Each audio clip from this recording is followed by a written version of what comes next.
The Scythians were a semi-nomadic, highly equestrian barbarian people who inhabited the steppes of Eurasia in the Iron Age.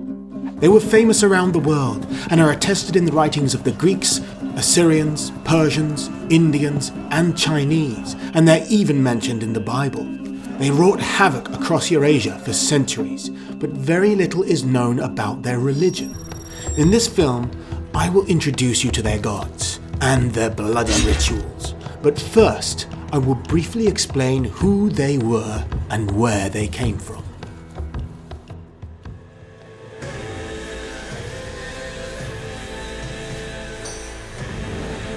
The ancient Persians used the name Saka to refer specifically to the Scythians east of the Caspian, while the Greeks conflated Saka and Scythians, but considered that the Scythians were distinct from other steppe peoples, including the related Iranic steppe peoples known as Cimmerians, Masegatai, and Sarmatians. Today, some restrict the term Scythian to the Iranic-speaking people of the Iron Age Pontic steppe, but knowing that their origin was further east, I prefer to use Scythian as a very broad term to refer to all the East Iranic language-speaking people of the Eurasian steppe, from Europe to China, from 1000 BC up to the 2nd century BC. But please be aware that a lot of people would quite reasonably disagree with me doing this, as it obscures some nuances that I do not have time to cover here. Although, as I say, they spoke an Iranic language of the East Iranic branch, they didn't come from Iran at all, but rather, like the Iranians themselves, they descended from the Proto-Indo-Iranic people known as the Aryans. The Aryans have their roots in Europe's Indo-European corded ware culture, specifically the Fatyanovo variant, which carried the ancestor of the paternal lineages that modern Indo-Iranic speakers in Asia have. This culture expanded eastward, out from the forests west of Moscow, and became the Abashevo culture over 4,000 years ago, which in turn expanded further east to become the Sintashta culture, situated on the border of Europe and Asia, and which is responsible for breeding the ancestors of all modern horses worldwide, and for inventing the light spoked wheel war chariot. This is a modern reconstruction. These chariots and horses were essential parts of the culture of their Scythian descendants. The Sintashta culture had close links with the neighbouring Srubnaya culture, aka timber grave culture, to the extent that while Scythian paternal lineages derive from Fatyanovo, their maternal lineages come from Srubnaya. The Sintashta people expanded eastward into the Asian steppe to become the Andronovo culture, and these Aryan warriors in turn invaded Iran to become the Iranians, the Levant where they became the Mitanni, and India where those Aryans founded the Vedic culture, which gave rise to the Hindu religion. But most Andronovo-Aryan people remained on the Asian steppe, and two variants, known by archaeologists as the Fedorovo culture and the Proto-Iranic speaking Alakul culture, went further east and assimilated with their Mongolian and Siberian neighbours, as well as with another Indo-European culture on the Altai called the Afanasyevo culture, to give rise to the Proto-Scythian culture known as the Karasuk culture around 1500 BC. By the time the first Scythians emerged from the Karasuk culture in the 10th century BC, they were no longer European, but very much a mixed-race Eurasian people. Some of the Karasuk people became the Tagar and Tashtuk cultures, which remained semi-sedentary, like the Andronovo-Aryans had been.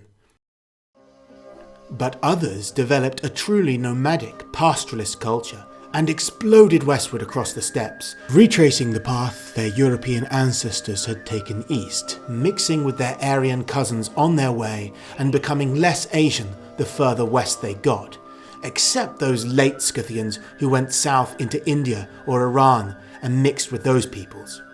However, all the Scythian DNA samples we have still have significant levels of Karasuk ancestry, including Siberian and other Asian admixture. The most Western Scythians were of course those who made it as far west as Eastern Europe and remixed with Europeans. This map shows where most of the Scythian DNA samples we have so far come from. All of the ancient descriptions of Scythians, whether from Greeks like Herodotus, Callimachus and Palaemus, the Roman Pliny the Elder, or the Chinese envoy Zhang Qian, described them as having red or blonde hair and blue eyes. The early medieval Alans, a name which means Aryans, who descended from the Scythians, were also said to be tall and blonde. Scythian mummies have been found with all different hair colours and are often large and strong, but ones with blonde hair have been found as far east as Mongolia, so this phenotype was not limited to those who had mixed with Iron Age Europeans in the West, and was therefore more likely to have been inherited from their Andronovo-Aryan ancestors. Despite their blonde hair, they were undeniably a highly heterogeneous population, with many mixed-race people. However, the modern Mari and Chuvash peoples are similarly mixed Eurasian peoples, yet there are plenty of blondes among them too. It is likely, therefore, that Scythians looked much the same as them. These pie charts show the admixture proportions of 4 samples from across the Scythian world. This one is the oldest, and you can see that while it is mostly European, there is a significant Asian element. The Asian element is also significant in this eastern Saka sample from the Tian Shan Mountains near the Kazakh border with China. But this Russian Sarmatian from near the border of Europe and Asia is almost 3/4 European, and the Asian element is limited to just admixture from South Siberians and the Bactria Margiana culture of Central Asia, with no East Asian ancestry from Mongolia at all.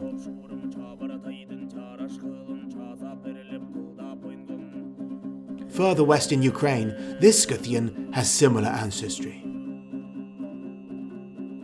All this stuff about DNA is relevant to a discussion of Scythian religion, because we can see significant influences on Scythian religion from peoples the Scythians mixed with, especially Siberians.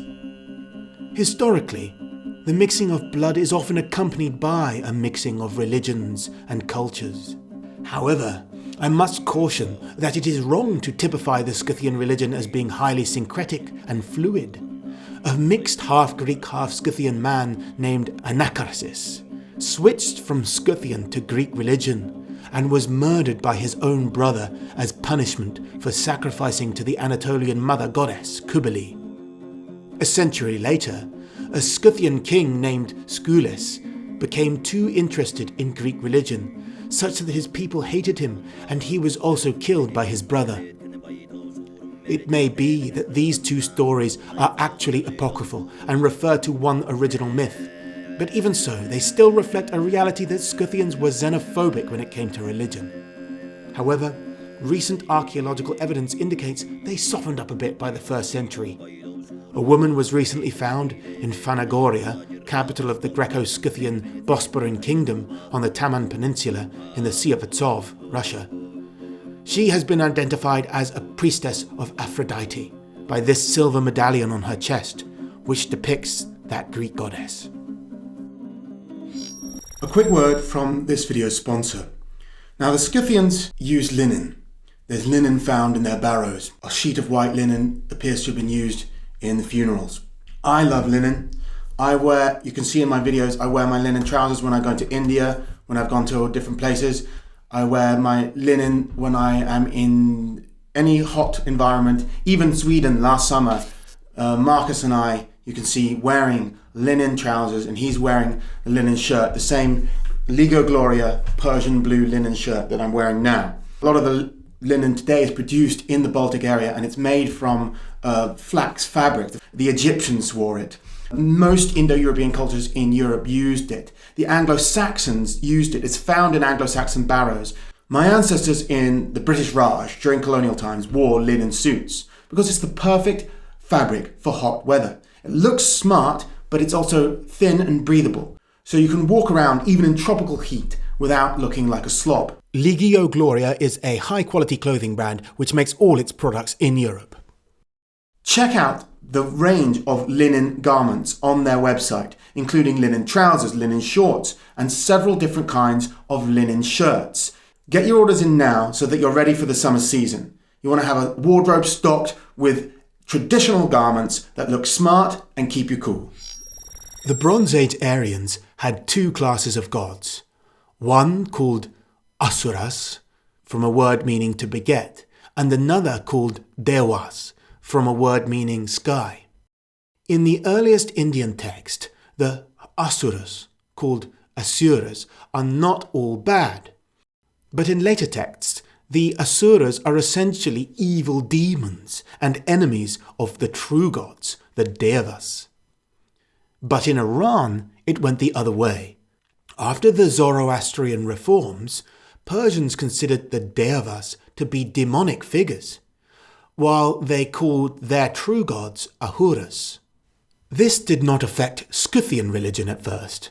In fact, Zoroastrianism, which banned animal sacrifice, was directly hostile to the Scythian faith. Some have speculated that the Devas became taboo in Persia precisely because they were equated with the gods of the Scythians. Even so, Zoroastrians eventually had some influence on the Scythian world, and this is especially evident in the later Nart sagas. The Iranian word Ahura is cognate with the Old Norse word Asir, both deriving from a Proto-European word, hems, which means to beget, and indicates this is a prehistoric category of divine beings which the Indo-European people believed themselves descended from. Indeed, the ruler of the Asir, the Germanic god Woden, is considered an ancestor of Germanic kings. We have to compare Scythian religion to both Hinduism and Zoroastrianism in order to understand it. But at the same time, we need to remember that both of those religions are completely different to the Scythian religion, because each of them underwent significant reforms that resulted in some of their gods being classed as demons and others remaining gods, but the opposite in either case. And both of them took a negative stance on blood sacrifices, which certainly were a central part of the original Proto-Indo-Iranian religion. So the Scythians kept the blood sacrifices, and they kept the gods without demonizing them like Zoroastrians and Hindus did. And in that sense, the Scythian religion, although Iranic, might bear a closer resemblance to what we know of the Germanic religion, which also had many gods and blood sacrifices. So I'll be comparing the Scythian religion to Germanic religion in this video as well. Scythians didn't write anything down about their religion because they were mostly illiterate, except for a few Bactrian inscriptions in Greek script, as well as an as yet undeciphered script sometimes called Usic, which was found on a silver bowl in a barrow back in the 60s. The main source we rely on is the Greek historian Herodotus, who lived in the 5th century BC and who visited Scythia, going as far as the Dnieper River. The Ossetians are an Iranic-speaking people in the Caucasus who descend from the Scythian-descended Alans, who settled there and mixed with the people of the Caucasus in the medieval period. The Scythian religion, by then heavily distorted by Zoroastrian influence, was mixed up with the folklore of Caucasian peoples in a series of tales known as the Nart sagas. Alongside Herodotus and archaeological evidence, these are the main sources we have for what Scythians believed in. We can see from the oldest text of an Indo-Iranic religion, the Rig Veda, composed in India about 1500 BC, that 7 was a sacred number for Indo-Iranic folk from an early stage. The Brahmins focused on 7 Vedic gods who were invoked daily. Similarly, Herodotus says that the Scythians had 7 main gods, who he describes while interpreting them as the Greek gods, which he considers they are equivalent to. This means we do not always have their actual Scythian names. Herodotus ranked the 7 gods into a 3-tiered hierarchy, which Scythians apparently used. According to historian Barry Cunliffe, this structure represents the structure of the universe in their cosmology. He writes, "At the head is the primeval fire, the basic essence from which everything was created. Then followed the Sky Father and Earth Mother, who together or separately were responsible for the birth of the gods.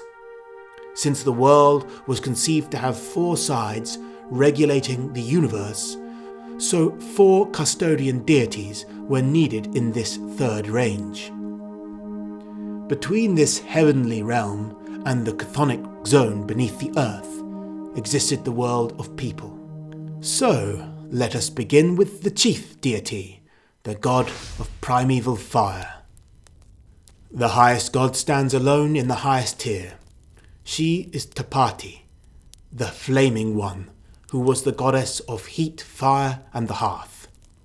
Herodotus called her Tabiti, but this can be understood based on known Iranic cognate words like the verb tapiati, meaning is hot, and Avestan tapaiti, is warm. Herodotus naturally equates Tabiti with Hestia, the Greek goddess of the sacred fire and the hearth. But while Hestia was a minor deity, he says the Scythians honoured Tabiti above all others. He also wrote that the Scythian king, Idanthyrsus, told the Persian king Darius that Hestia is the queen of the Scythians. There is a clear cognate goddess among Hindus called Tabiti, but she is not a hearth goddess, but rather a river goddess, and a daughter of the sun god Surya. However, it is possible that the river Tabiti in India was named after the goddess and she became conflated with it, but that she was originally a fire goddess, like Tabiti, worshipped by the Scythians. The primacy of a female hearth goddess is difficult to explain, partly because other Indo-European pantheons, including Indo-Iranic ones, are ruled by a male sky deity, but also because the hearth deity of all other Indo-Iranic religions is also male. In India, this is Agni, while among Zoroastrians, he is known as Atar. The pagan religion of the Ossetians also has a male hearth god called Safa. Even the more distantly related religion of the Slavs had a male hearth god called Svarozhits. So either the Scythians are extremely divergent, or, perhaps more likely, the original Iranic hearth goddess was female, and the Zoroastrian reforms of the 6th century BC led to a gender swap of a god in Iran, which influenced the gods of the Ossetians and Slavs later on. It is also worth noting that in Rigveda 10.5, Agni is explicitly described in androgynous terms as both a bull and a cow, whereas the flames of Agni are repeatedly referred to as female in several prayers. So maybe the Vedic hearth god was female too at one stage. It's clear from both Hinduism and Zoroastrianism that Indo-Iranic peoples revered fire and had special ritual fires, sometimes in the home, others in temples. In the Bronze Age, Agni was far more prominent than he was in later Hindu religion, and in the Rig Veda, Agni has a cosmic aspect and is set apart from all other gods. The Baltic peoples are close cultural relatives of the Proto-Indo-Iranics, likely sharing mutual descent from the Fat-Yanovo culture, and they had a pagan tradition of a sacred fire that wasn't allowed to go out, as well as several gods and goddesses of the hearth and of temple fires. Even the much more distantly related Romans had the sacred fire of Vesta, an eternal flame which could only be tended by sacred virgins. Similarly, the Zoroastrians have sometimes been termed fire worshippers because they have kept eternal flames they do not allow to be extinguished, such as the Behram fire, which is believed to have burned for 1500 years. Hindus have a tradition in which the sacred fire is supposed to be tended by the wife of the sacrificer, connecting this duty to women as in the Vestal cult of Rome, and suggesting there was once a more explicit connection between women and the hearth fire cult. Indeed, it would be natural for a hearth fire to be associated with women by the Scythians, since the home, including the fire on which food was prepared, was managed by women. Several images of a female accompanied by a solar disk have been discovered in Scythian barrows, and these have been interpreted as representing Tabiti. In her stated role as an abstract notion of fire, there are no representations of her. But was Tabiti a sun goddess, as in these depictions? All the surviving Indo-Iranic solar deities are male, but it is clear from most Indo-European religions, including Germanic, Baltic and Slavic, that the original sun deity was female. The Indian sun god Surya, who is father of Tabiti, also has another daughter called Surya, the feminine form of the same name. Was she the original Aryan sun god? What's more, Agni, the Vedic hearth god, is sometimes referred to in the Rig Veda in his cosmic form as the sun which disappears at night. There are therefore clear signs linking the Vedic hearth god to the sun, and the sun god to a female form. So it isn't as crazy as it may first seem to suggest that Tabiti was a sun goddess, despite Herodotus not mentioning it. He also says Tabiti is the goddess of oaths and marriage. Other Indo-European sun gods are associated with oaths too, such as Greek Helios and Indian Surya, while marriage is often associated with such sun gods due to the Indo-European myth of a divine marriage and a kidnapped bride involving the sun, the dawn goddess, and the divine horse twins. The association with oaths is perhaps corroborated in the language of the Chuvash, who, although a Turkic Siberian people, have some Scythian heritage. Their expression, Chupatu, likely a cognate of tapati, means to give an oath, and is used specifically in reference to an oath of allegiance during marriage. However, Herodotus's assertion that Tabiti was a hearth-fire goddess is corroborated by another Roman account, that of the Gaul Pompey Trogue, who recounts a dispute between Egyptians and Scythians over which race was more ancient, in which the Scythians argue that the world began covered with fire, and that's likely in reference to Tabiti. In the second rank of gods are two deities common to all Indo-European religions, the Sky Father and the Earth Mother. The Sky Father is usually the chief god in Indo-European religions. I made a video all about the original Sky Father god. Please watch it. But the Scythian Papaios or Papaeus is only second rank. However, the early Christian writer, Origen of Alexandria, writing several centuries after Scythians disappeared, claims that Papaios was their supreme god. In his contemporary account, Herodotus equated Papaios with the Greek sky father Zeus, while he has also been conflated with the god who became the main god of the Persians after the Zoroastrian reforms, Ahura Mazda, despite the fact that the Persian king Darius, who defeated the Scythians, specifically says that they did not worship Ahura Mazda. However, since Ahura Mazda was an Ahura, and as I already said, this comes from a word meaning beget, it is interesting that the Scythians regarded Papaios as their divine ancestor via the hero god Targeteos. More on him later. The original Scythian name of Papaios was likely a cognate of papa and meant father or grandfather as well. He and his consort, the earth and water mother Api, were involved in a kind of hieros gamos, which resulted in the creation of the middle world in which we dwell. And such unions of Sky Father and Earth Mother are common across the Indo-European world, as I explained in the video on the Sky Father. Depictions of a man flanked by griffins or birds of prey are interpreted as being Papaios based on the association of birds with the sky. The man on this shamanic pole top is commonly identified as Papaios. The griffin was a very important animal in Scythian iconography. Maybe griffins were connected to him too. He might be equivalent to the chief god of the Scythians in the Nart sagas called Hutsal or Zukal. His name is cognate with Persian Kuda, which is an epithet of Ahura Mazda, showing Zoroastrian influence on the Scythians.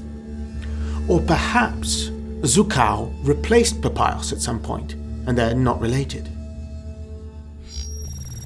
Api is the Mother Earth goddess, who is also a goddess of water, and her name may mean water, but it could also mean mama.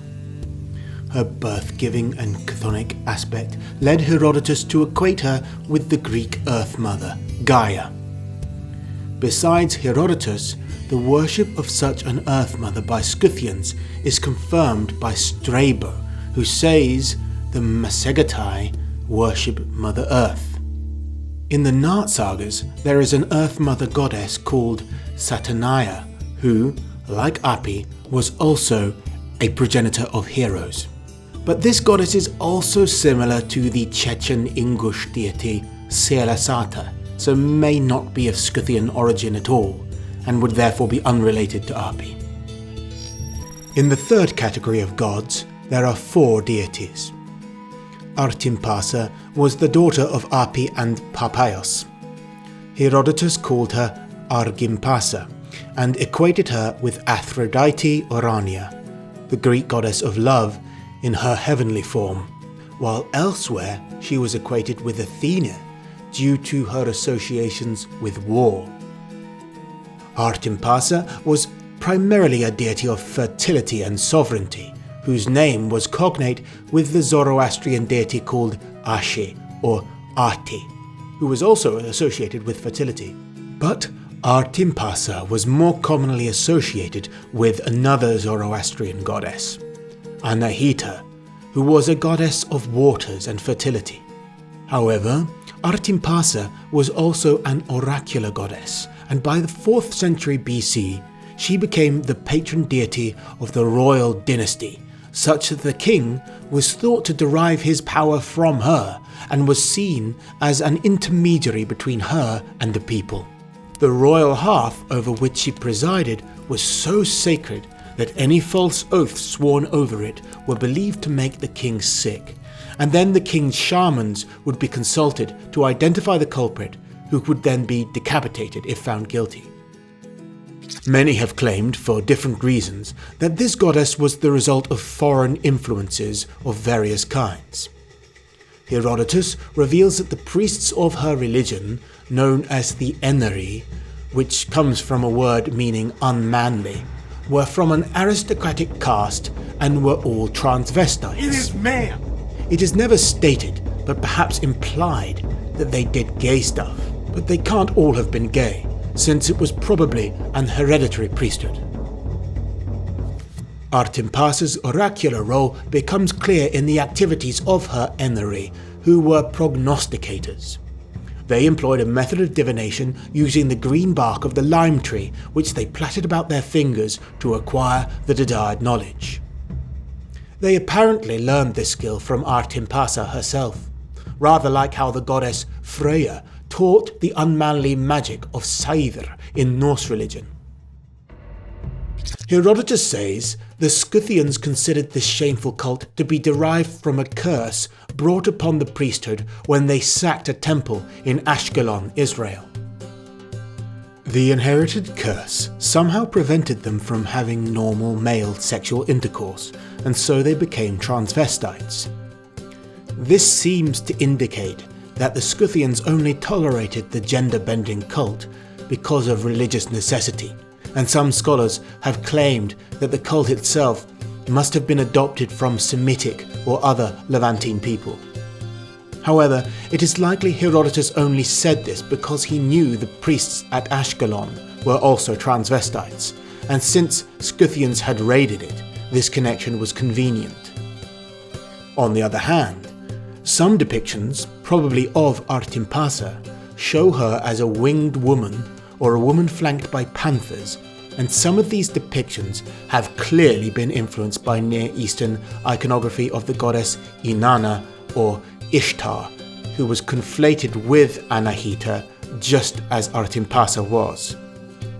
This is a gilded mirror from a barrow in Kelermis in South Russia.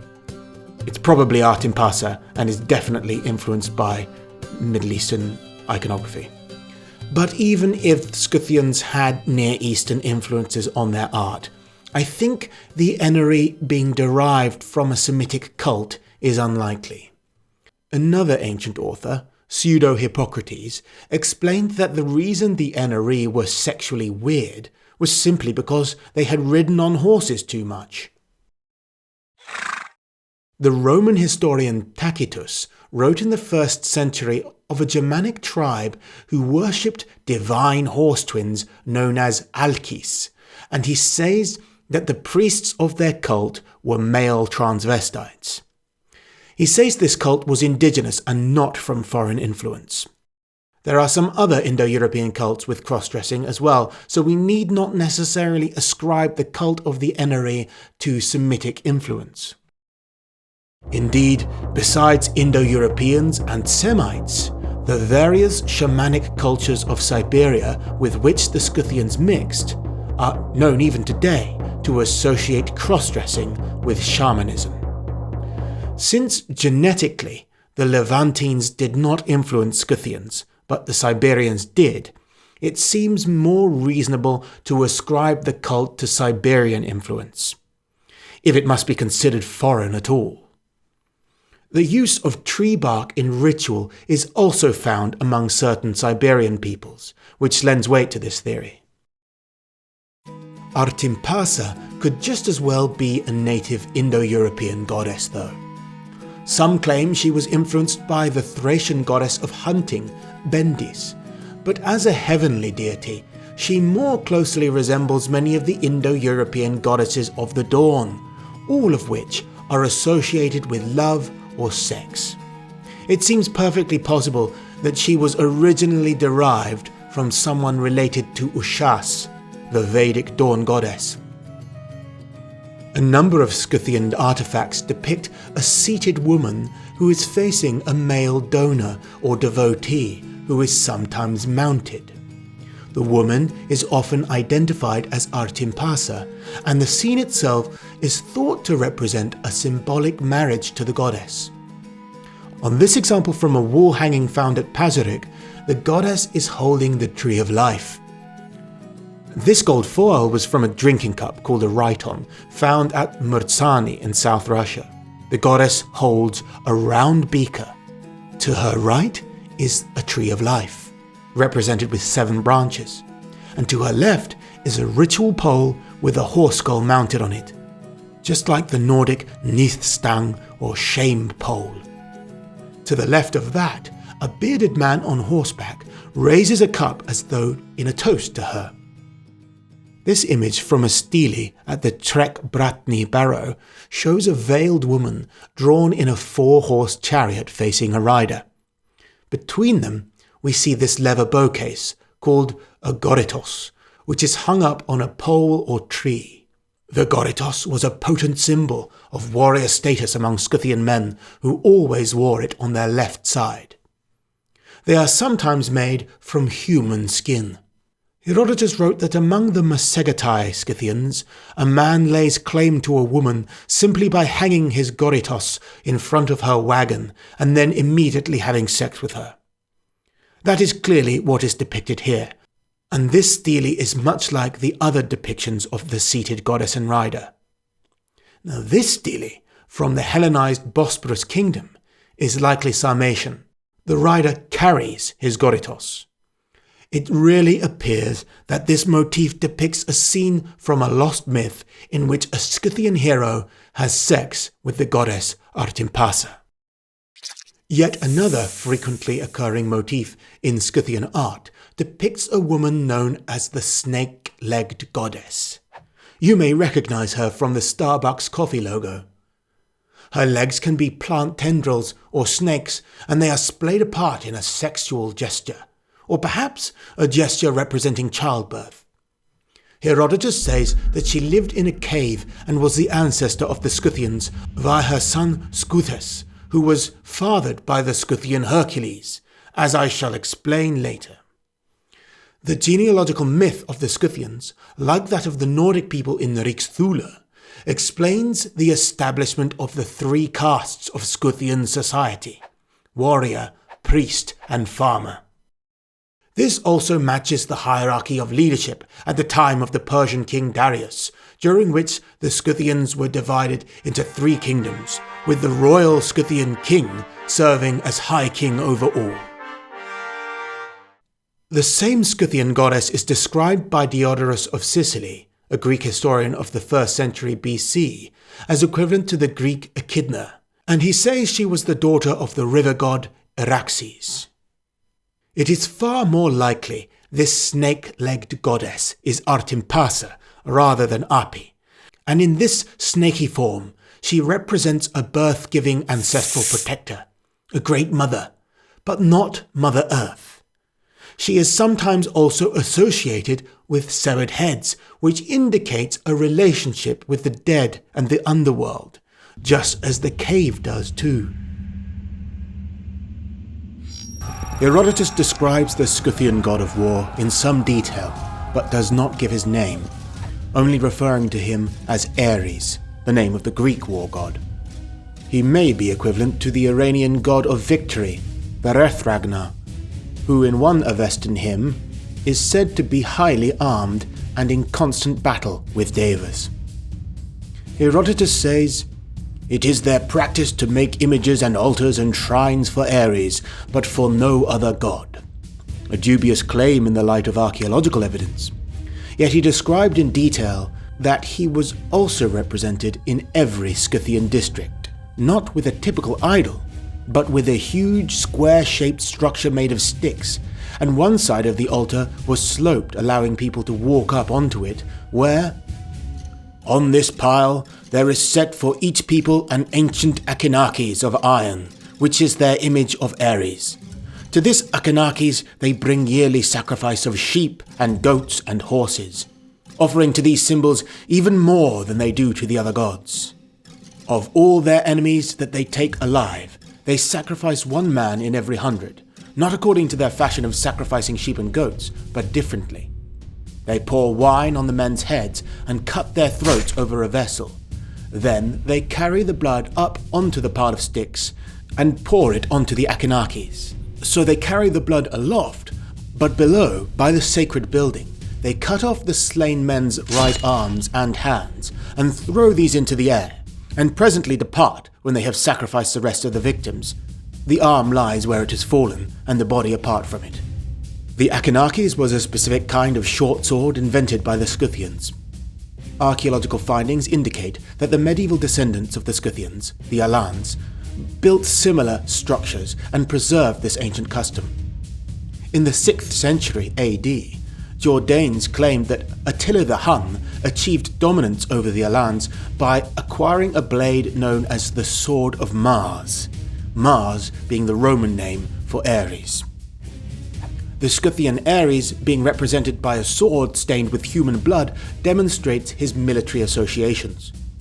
It is thought that the sacrifice of men's right arms may pertain to strength being offered to him in exchange for strength being given to his worshippers. A similar logic applies in the sacrifice of large animals like horses. The shape and dimensions of the stick structure itself, if we consider that similar meanings are ascribed to temples in related cultures, is likely to mirror that of the cosmos as perceived by the Scythians. Thus, the four-sided platform represented this middle world in the tiered cosmos, and the severed arms were thrown upwards in a gesture to the celestial deity to whom they were offered. The sword itself could then be like a world tree, an axis mundi, uniting this middle world with the upper world of the gods. Worship of Ares by the Scythians is also attested by Strabo, Pliny the Elder, Ptolemy, and Stephanus of Byzantium. The Greek-Syrian author Lucianus of Samosata claimed in the 2nd century that the Scythians had worshipped the wind and the sword as gods. And this may reveal that the Scythian Ares was also associated with the wind. Besides Mars and Ares, he has also been compared to the Vedic heavenly warrior god Indra, and might also be considered a relation of the Germanic battle god Tyr. The next god of the third category of gods is said by Herodotus to be an equivalent of Hercules. The Greeks and Romans had a habit of equating any strong man god with a bludgeoning weapon to their demigod Hercules. Thus, when the Roman Tacitus wrote in the 1st century that the Germans considered Hercules to be their ancestor and loved him above all other gods, he was referring to Thor. With the exception of the Greek and Roman pantheons, the strong-man bludgeoner god of all Indo-European religions is usually the thunder god. So this Scythian Hercules is likely to have been equivalent to Thor. Elsewhere, when recounting the Scythian genealogical myth, Herodotus tells us that a man named Targetaos, sometimes rendered as Dargatava, was the son of the Sky Father and the daughter of the Dnieper River. Targetaos had 3 children, the youngest of whom, Colaxais, outdid his brothers and received a golden plough, a golden yoke, a golden sword, and golden flask from the gods, and became a king and progenitor of the Scythian race. Herodotus contrasts this with the Greek fable of the origin of the Scythians, in which Hercules comes to Scythia and loses his horses and chariot while sleeping. He looked for them and came to a cave in which he found the snake-legged goddess, who said she would give him back his chariot and horses if he had sex with her, and so he obliged and begot 3 sons on her and told her that the strongest of those should remain in Scythia. The youngest of the 3 was called Scythes. He was the strongest, and from him came the race of the royal Scythian kings. So it is clear that the 2 myths have a common origin, and Targetaos is the name of the Scythian Hercules. Some people think these scenes of Scythian men on the Kul Oba beaker depict Scythes and his brothers. Most Indo-European thunder gods, including Thor, are the sons of the Sky Father, just like Targetaos is, so it is very likely he was a similar figure. Another aspect of Indo-European thunder gods is that they slay dragons or snakes. In Ossetia, St. George, the dragon slayer, is revered by the name Uasturtsi and is believed to have been the son of a king of the Alans. There is a festival each November during which Ossetians sacrifice a yearling bull to him. This figure is very likely to derive from the cult of Targetaos, which was brought to the Caucasus by the Alans. Herodotus also reveals that the Scythians identified what they considered to be a footprint of Hercules stamped on a rock beside the river Dniester, which is about a yard long. Possibly an old cult site of Targetaos. The final god is equated by Herodotus with Apollo and is called Goitosaurus. Nothing more is said of this god, and so all interpretations are purely speculative. Apollo was not originally a sun god, but during Herodotus' time, Apollo was gradually equated with the Greek sun god Helios. If Herodotus accepted this new trend, then he may have been saying that Goitosaurus was a sun god, but I don't think this is likely. An etymological argument has been made by Rudiger Schmidt that the name is a compound of two unattested Iranic words, Gaitha, meaning herd or possessions, and Sura, meaning strong or mighty. And this may make him equivalent to the Iranian god Mithra, who is called the protector of cattle, and whose stock epithet is of wide pastures. However, there are many Indo-Iranic gods associated with cattle. The Rig Veda is full of comparisons of many gods to cattle. The Aryans were obsessed with cows. Nothing further can be said with any confidence about this god. Scythians preserved a prehistoric Indo-European tradition of burying their dead in barrows. Their barrows, known in Russia as kurgans, are found everywhere, from the shores of the Black Sea to the frozen wastes of Siberia. The larger the barrow, the more important the person inside it is. Their burials reveal a lot about their beliefs concerning the afterlife. Scythians sometimes removed the organs of the dead and replaced them with straw, a process which encourages mummification and has led to the preservation of some remarkable Scythian bodies, with their tattoos still visible. Like their Bronze Age predecessors of the Srabnaya culture, the later Andronovo culture and the Scythians also constructed a timber chamber into which the dead were placed before the barrow was erected. The Scythians built these log cabins and decorated the walls with felt, sometimes with designs of lions and other beasts. These were effectively houses for the dead, even lined with insulation of moss and birch bark to keep them warm. The dead are often laid in oak coffins before they are placed in the barrow, and they are accompanied by a range of grave goods, which we must presume were thought to be useful in the next world. These included small tables, mirrors, cannabis braziers, small drinking vessels, knives, and leather bags and pouches. Offerings of meat were also left with the dead, as though they were expected to feast in the underworld. Some graves also include exotic riches, like the famous Pazyryk rug from the Altai.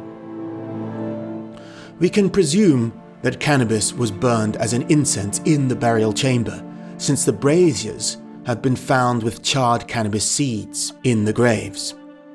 Herodotus wrote of a Scythian funerary ritual in which heated stones were placed in bronze vessels along with cannabis, and the smoke would fill up their tents so that all the occupants would inhale the intoxicating fumes. A Scythian barrow called Sengilivsko II in South Russia close to the Caucasus Mountains was excavated back in 2013. Inside were two large gold vessels placed upside down and several other gold items. Scientists analysed residue from inside the gold vessels, and the results came back positive for opium and cannabis. Somehow, both drugs were used in a combined way, such that they left residue in the same, obviously very special, ritual containers. Local archaeologist Andrei Belinsky believes that the ornate imagery on the vessels depicts the Scythian underworld. The images include men fighting and also griffins ripping the flesh from a rearing stag. Another interesting kind of artifact found in the barrows of Sarmatians were portable stone altars. These ones are from Samara and date to the 5th to 6th centuries BC. They enabled the Scythians to perform their religious rites in their tents while they were travelling. The barrow was for the Scythian man the centre of his civilization. As King Idanthrus explains to the Persian king Darius in the account of Herodotus, "We Scythians have neither towns nor cultivated land which might make us, through fear that they might be taken or destroyed, to hurry to engage you in battle. If, however, you want quickly to come to blows with us, look, these are our ancestors' tombs. Find them and attempt to interfere with them. Then you will see whether or not we will fight with you. Until you do this, you can be sure we will not face you in battle, unless it pleases us." The Fedorovo-Arians practiced cremation and had a fire cult like that of the later Scythians. Yet cremation was not widespread among Scythians, like it was among the Aryans who went to India. However, the early Saka southeast of the Aral Sea did preserve a cremation rite, and these might be identified as the Masagatai. The Scythians also inherited an ancient Indo-European tradition from the Yamnaya culture of Ukraine, such that they placed anthropomorphic stone stelae on top of their barrows.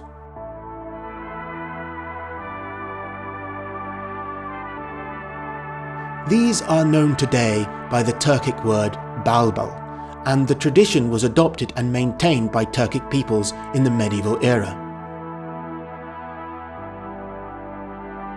We know that the Turks revered these idols not as gods, but as depictions of the dead within the barrows, and it is likely the same was true for the Scythians.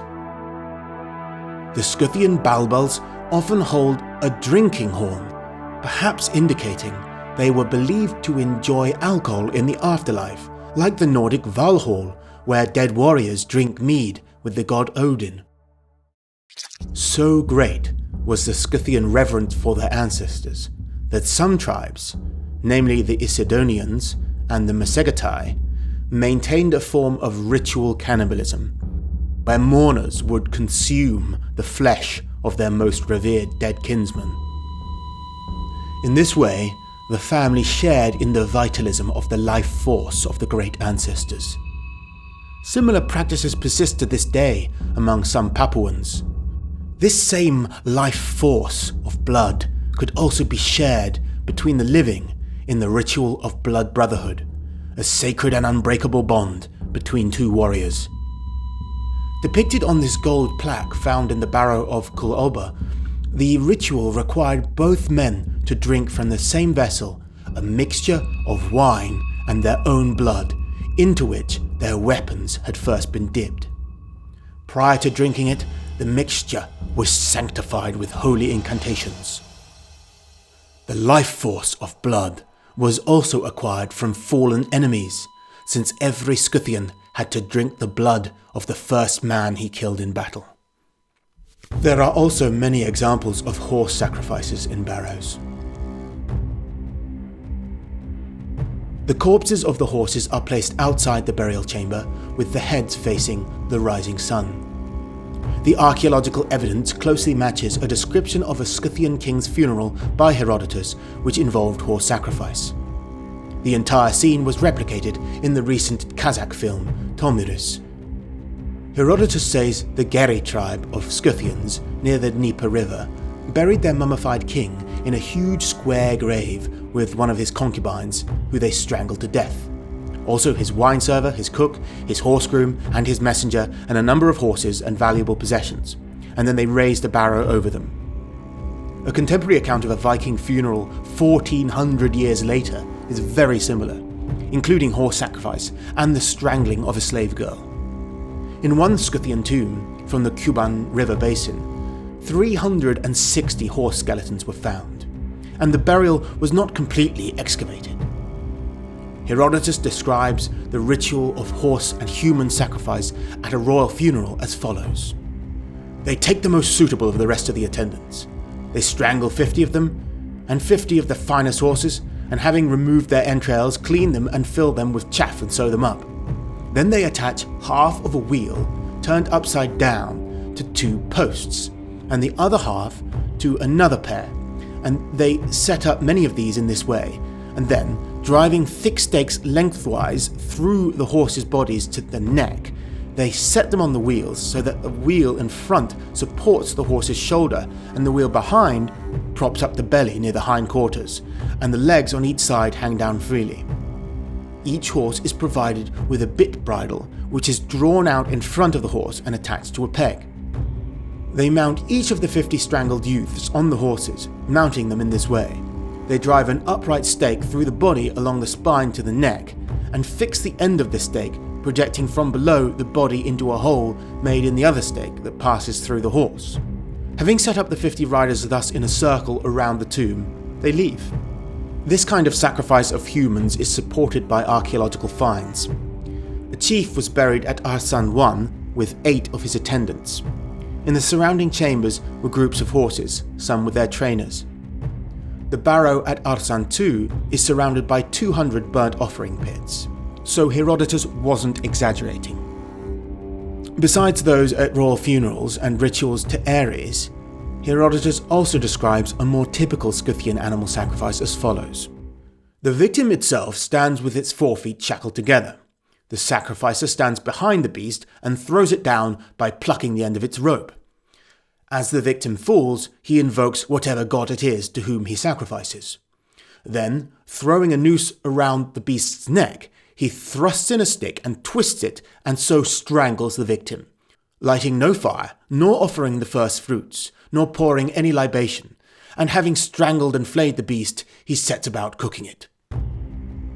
Herodotus says they sacrificed all beasts of the flock, but chiefly horses. However, archaeological evidence shows they also inherited the Bronze Age tradition of deer sacrifice from the Andronovo-Aryans, and the stag in particular features as the most important animal in their artwork, as I shall explain later. Like the Germanic people, the Scythians believed that the rigid social hierarchies of this world were preserved in the afterlife. This reflects a wider Indo-European conception of earthly hierarchy as a reflection of a divinely ordained order which exists also among the gods. Inequality as a moral and holy right. Another thing Scythians had in common with Germanic people is the custom of sacrificing prisoners of war to their gods. To Ares, they gave one of every 100 prisoners in the ritual to that god, which I already described. Scythians also collected the scalps or the entire heads of enemies as trophies, or other bits of human skin, or even an entire skin, which they then turned into leather.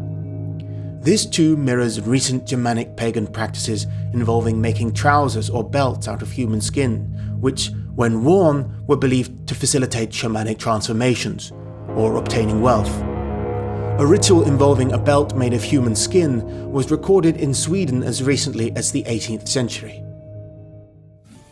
Besides slaves, animals and prisoners, wives could also be killed in funeral rituals. This practice was also recorded among Germanic people by the Roman historian Tacitus, and more famously also survived in India until it was recently banned by the British during the Raj, and where it was known as suti or sati. In ancient Germany and in India, the practice of wives following their husbands to the grave was often voluntary, but social pressure made it difficult for widows to avoid. The archaeologist Elena Kuzmina has demonstrated that the Indian custom derives from similar practices among the Andronovo culture, which is ancestral to both the Indians and to the Scythians.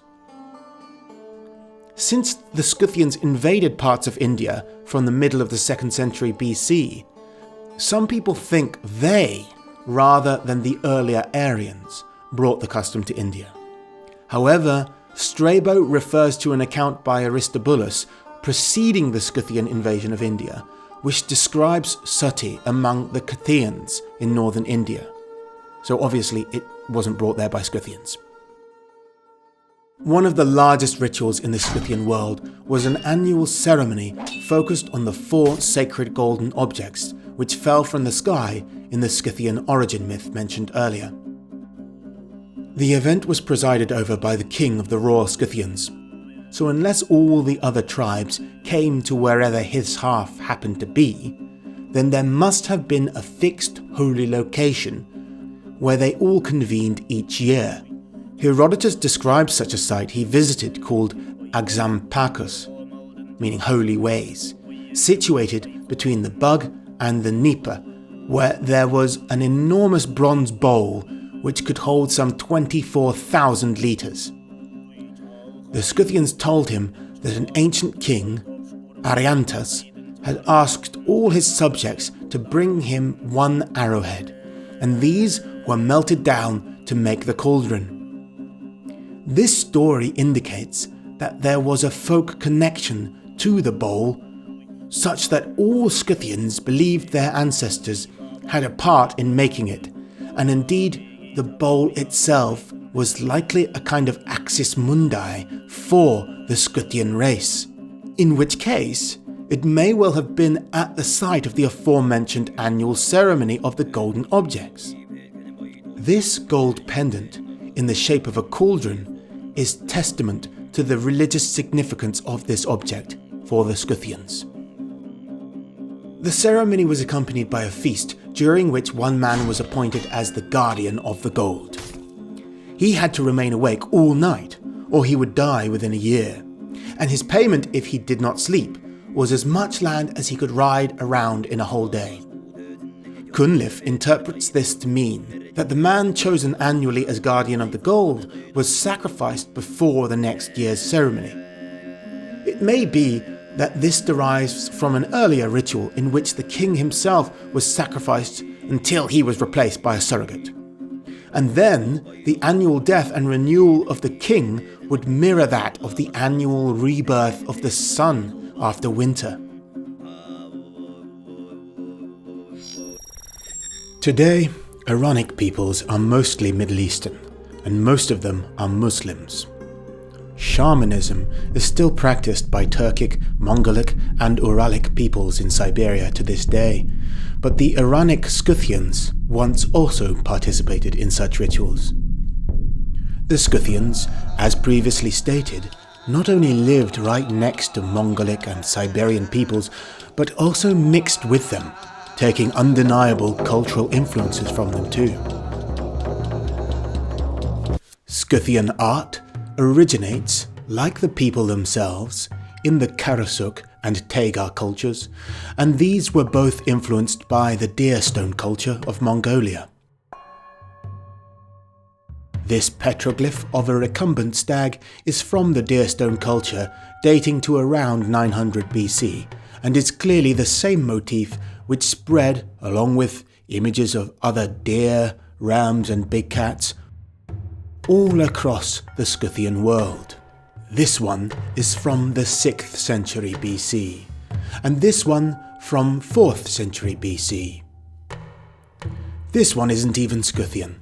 It comes from northeastern Europe in the 4th century AD, and shows the influence Scythians had on European art for long after they disappeared. However, this petroglyph of an erect stag is from the Aryan Fedorovo culture, from before 1500 BC. So while the recumbent stag motif appears to come from the deerstone culture, the stag itself was evidently already sacred to the Aryans centuries before the Scythians. Another persistent motif is the stag used as a finial for a ceremonial staff, probably used by shamans. The stag appears perched as though on a mountaintop. This is the most famous example, carved from a single piece of wood and originally covered with gold leaf. It was made in the 5th century BC and was found in the Pazyryk burials. Obviously of the same type is this example made by the eastern cousins of the Scythians in China, the Xiongnu, at roughly the same time. Compare them to this example from thousands of miles to the west in the Kuban region of southern Russia, and which predates the other two by a good century or two. It actually functioned as a rattle with balls inside the sphere.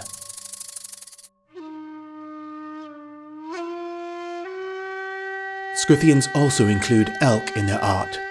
Americans call them mooses. And in this example from 5th century BC in Inner Mongolia, we can see the elk is in the same posture as the stag finials.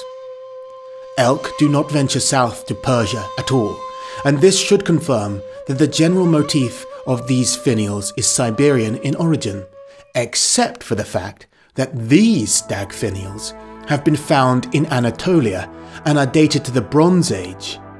These are both from Alakahuyuk and are of Hittite manufacture, dated to more than 4,000 years ago, making them much older than the Scythians.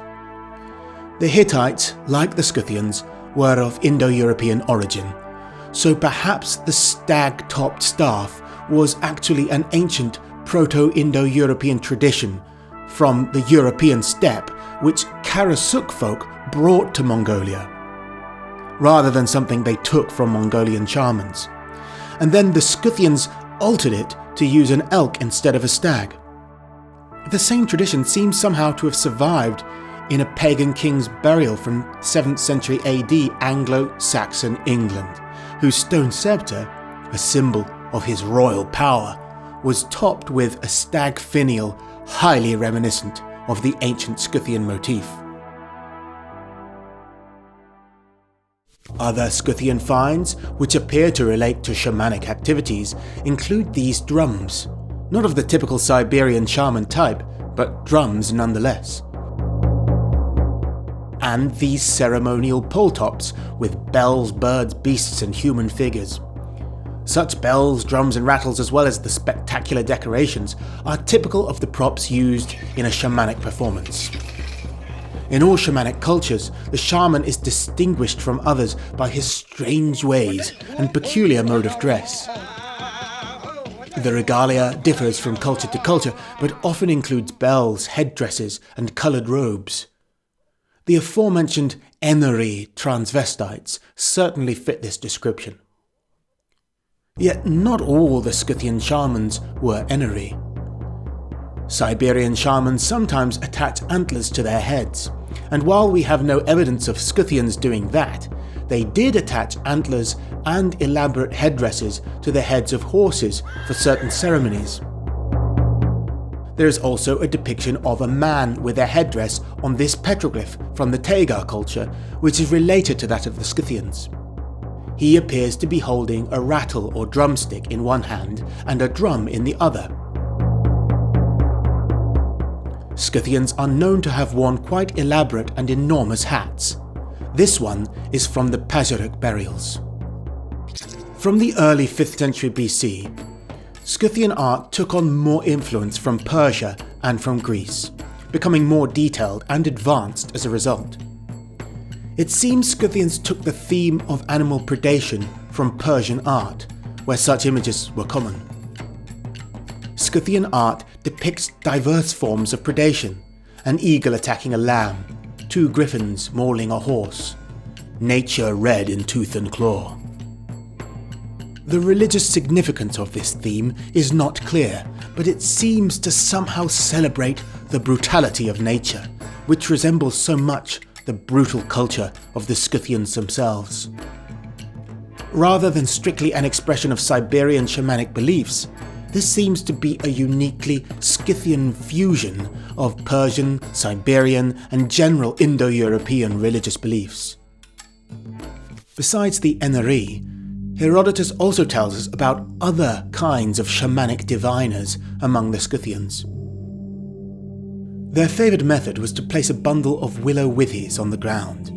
They made their prophecies by removing and laying each stick out individually and interpreting its meaning. This sounds a lot like the form of divination seen among the Germanic people by Tacitus some 500 years later, which also involved twigs. If the king fell sick, the shamans could accuse people of causing the illness. But if it was determined that the shamans had falsely accused someone, then they were crammed into a wagon filled with brushwood and set on fire while being drawn forth by oxen. This shows that the life of a shaman could be dangerous, even though the kings took their power very seriously. The traditional role of the shaman in many cultures is also a medicine man and healer, and this seems to have been the case among the Scythians too. Besides the cannabis braziers and cannabis seeds found in certain Scythian burials, the Scythians also had connections to the Jushi people of Xinjiang, China, who most likely spoke an extinct Indo-European language called Tocharian. The burial of a man identified as a Jushi shaman was found in Yanghai, accompanied by cannabis. I've made a film all about the history of cannabis, and the crucial role the Scythians played in spreading it from China into Europe and West Asia. The Achaemenid Persians referred to some Scythians as Sakar Haumavarga, which means the Saka who consume or lay down Hauma. Hauma was both a plant and a ritual drink made from many ingredients in pre-Islamic Iran. It is usually identified with the stimulant ephedra, which was commonly used by steppe peoples and the people of the Tarim Basin, but also with cannabis. Karl Hoffmann interprets the varga suffix part of the compound halma-varga to mean laying down in the sacrificial context of a ritual fire, so that halma-varga means laying halma plants around the ritual fire. This seems to refer to the now well-proven Scythian custom of burning cannabis plants to inhale the smoke. The Scythians were also renowned for knowledge of other medicines besides cannabis and ephedra. The king of Pontus in Anatolia, Mithridates VI, recruited Scythian medicine men, despite the fact he waged war against them in Crimea. Appian of Alexandria revealed that after taking an arrow to the face and another to the knee, at the Battle of Zela in 67 BC, the former adventurer King Mithridates was cured by his Scythian physicians from the Agari tribe, who made use of snake venom in their remedies. This king was renowned for his knowledge of toxicology, so it speaks highly in favour of Scythian pharmacology that he recruited them as medicine men. We might also connect the Scythian tradition of tattoos to shamanic rites. The specific themes seen in Scythian tattoos are familiar from their artwork. The Ukok princess of Siberia has a sort of dancing stag on her left shoulder, which twists its hindquarters in the opposite direction. This man from Barrow Tuu at Pazyryk also has a stag in the same posture on his left shoulder, and, as on the woman, it has flowers in its antlers. This seems to me to be some kind of nature spirit or deity incarnate. The man also has several predators and a ram in the same twisted posture. This man from Barrow 5 at Pazyryk has a very large tiger on his right shoulder, while his right arm has two horses in the twisting posture. Both men also have a line of goats or deer running up their inner calf muscle. The second man has some images of tigers preying upon stags. Were the stag and tiger competing spirits in their religion, or is this just a continuation of the predation theme seen in their other art? Of course, we really can't say for sure. Most people either think these images offered protective power, or they pertain to tribal affiliations or rites of passage. Surviving mummies with tattoos are limited to the colder Siberian regions of the Scythian world, but the 1st century Roman writers Pomponius, Mela, and Pliny the Elder both wrote that the Scythians were tattooed, which indicates the practice was widespread among them. The modern man may be tempted to see these motifs of predation and animals as merely decorative and having a purely ornamental function, but you've got to understand that these people didn't cover their bodies in tattoos of these motifs. The gold work on all their adornments, on their leather saddle artwork, on the wall hangings in their houses, on the artwork that they wore about them made of gold and leather, and on wooden carvings. Always we've seen repeated over hundreds and hundreds of years this very consistent motif of animal predation.